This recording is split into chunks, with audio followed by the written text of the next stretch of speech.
Pura-pura lumpuh. Episode 14. Prita itu peliharaan om-om. Karya Via Raya. Waktu istirahat pun tiba. Kini Prita dan Anggi berjalan menuju kantin untuk makan siang. Namun hari ini tidak seperti biasanya yang hanya tenang-tenang saja. Karena Fanya tidak akan tinggal diam setelah melihat Prita dan Viras kemarin. Temen-temen, gue gak nyangka loh, ternyata Prita itu peliharaan om-om. Teriak Fanya diakhiri dengan tawa mengejek. Iya bener banget, kalian lihat kan gimana bentuk tubuh Prita? Ternyata ada alasannya di balik tubuhnya yang wah itu loh. Teriak Rena melirik ke arah Prita. Emang apa alasannya nak? Tanya siswa lain. Alasannya cuma satu, yaitu om-om, sahut Rena dan Fanya bersamaan. Prita tidak menanggapi semua orang yang menatapnya jijik. Ia melangkah ke depan dengan langkah mantap. Namun baru beberapa langkah, Prita jatuh tepat di depan Fanya.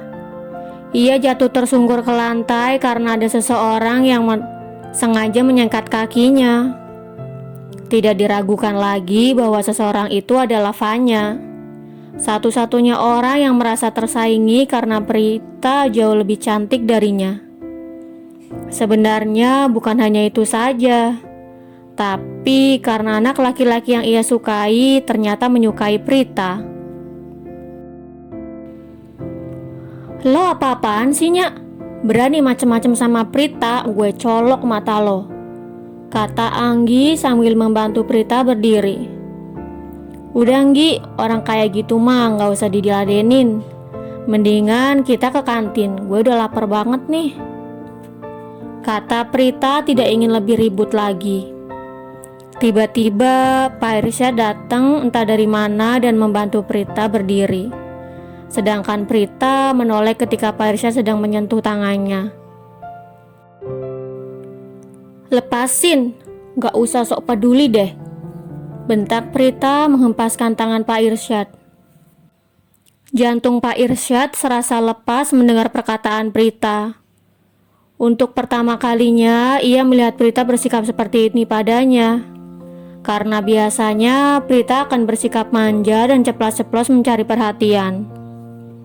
Tanpa mempedulikan Pak Irsyad dan yang lain, Prita menarik tangan Anggi dan berjalan menuju kantin.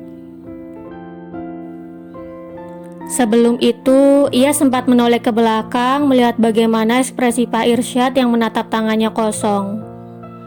Lo serius tadi tak sama Pak Irsyad? Tanya Anggi tidak percaya dengan sikap Prita terhadap Pak Irsyad.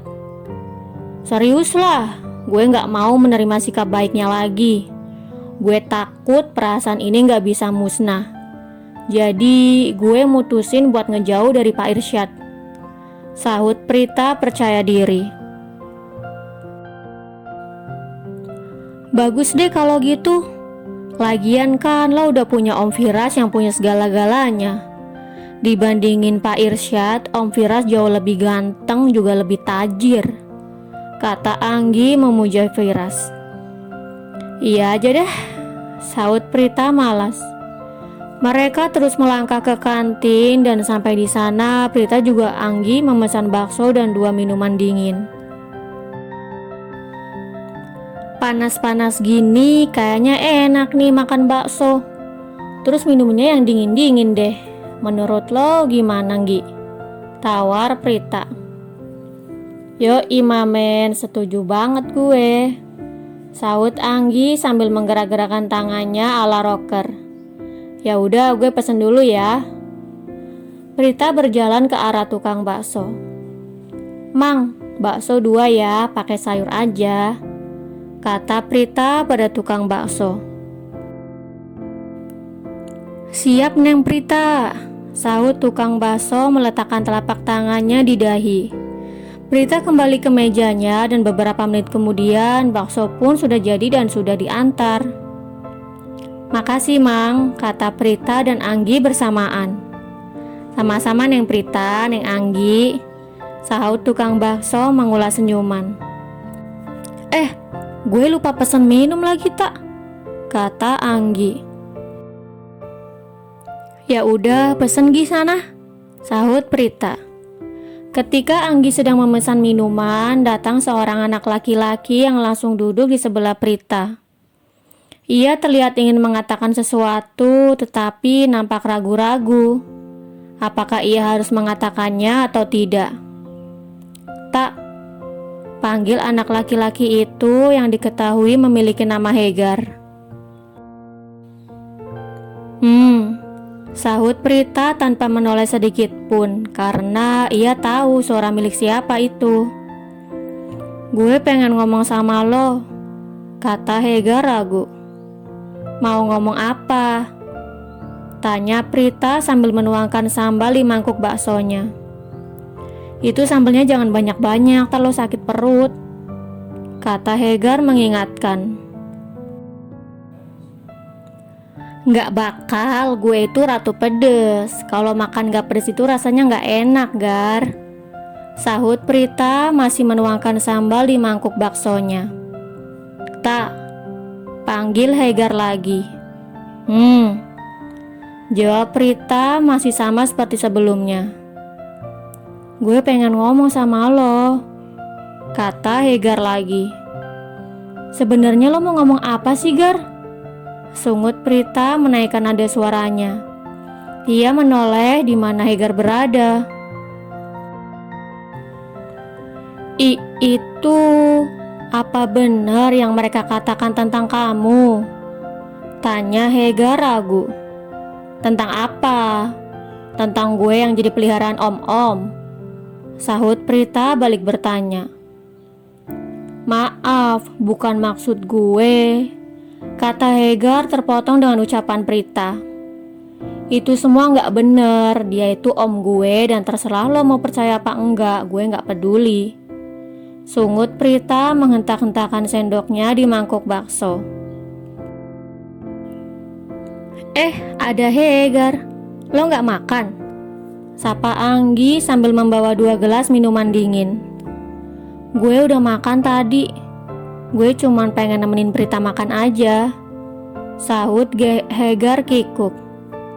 Ngapain nemenin Prita? Mendingan lo temenin cewek lo tuh di pojokan yang lagi manyun, kata Anggi sengaja meninggikan suaranya sambil menunjuk ke arah Fanya. Stop Anggi, dia itu bukan pacar gue dan orang yang gue suka itu Prita, bukannya dia, bentak Hegar emosi sambil menunjuk Fanya. Padahal Anggi sengaja ingin memancing Hegar dan sengaja ingin memanas-manasi Fanya. Tapi rencananya berhasil dengan mudah. Ia ingin membalaskan perbuatan Fanya pada Prita di koridor sekolah tadi. Dan seperti inilah pembalasannya dengan cara mempermalukan Fanya di depan banyak orang. Awas lo ya, gue bakal balas perbuatan lo ini, teriak Fanya mengancam. Gue tunggu pembalasan dari lo, teriak Anggi melihat Fanya berjalan menjauh. Anggi, kan gue bilang gak usah peduliin dia. Mending lo makan tuh bakso, yang ada keburu dingin jadi gak enak, sela Prita. Astaga, gue sampai lupa sama nih bakso gara-gara tuh mak lampir, kata Anggi sambil menepuk jidatnya. Setelah selesai makan siang, Prita dan Anggi kembali ke kelas diikuti Hegar di sampingnya. Prita melihat semua orang menatapnya jijik. Namun tetap saja Prita adalah Prita. Sikapnya biasa saja seperti tidak terjadi apa-apa. Karena memang ia bukan peliharaan om-om, jadi ia tidak perlu malu. Pulang sekolah gue anter ya. Lo gak bawa sepeda kan? Ajak Hegar. Gue pulang bareng Anggi naik angkot, ya gak Anggi? Sahut Prita menolak ajakan Hegar secara halus. Yoi mamen, sahut Anggi. Ayolah tak, sekali ini aja.